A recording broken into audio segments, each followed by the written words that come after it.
presented by Ananya Films.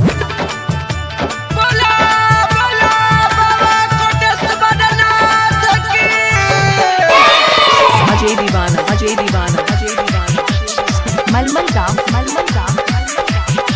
कोट सवार नाथ नागरिया बड़ी पावन लगै से नाना दो बड़ी पावन लगै से नाना दो बड़ी पावन लगै से नाना दो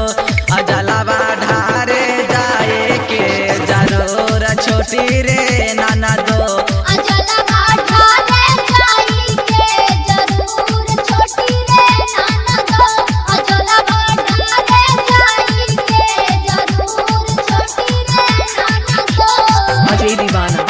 Ananya Recording Studio, Patna. मलमल गाँव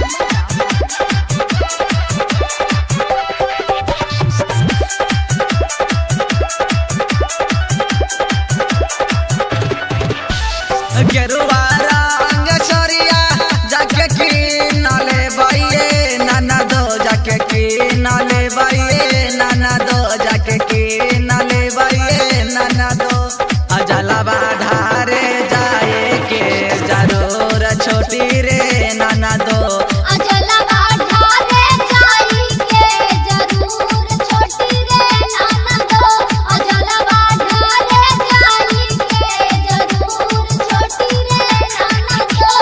अजय दीवाना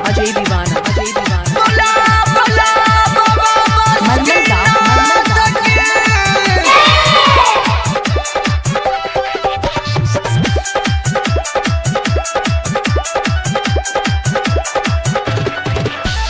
बाबा खातिर भंगिया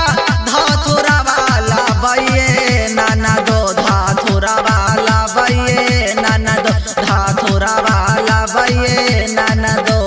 अपाई बिघा बाजरिया से बेलपतैया लबइये नाना दो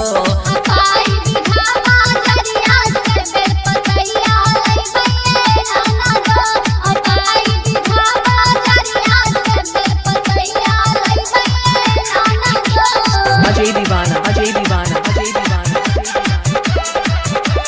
बासोपट्टी रोड मलमल गाँव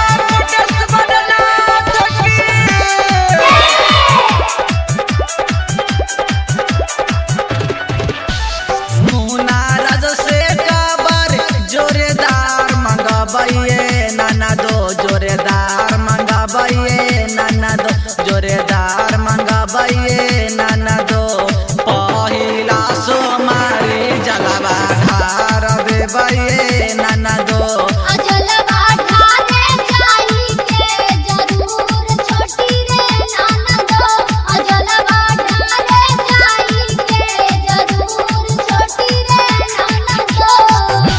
कोट सवार नाथ नागरिया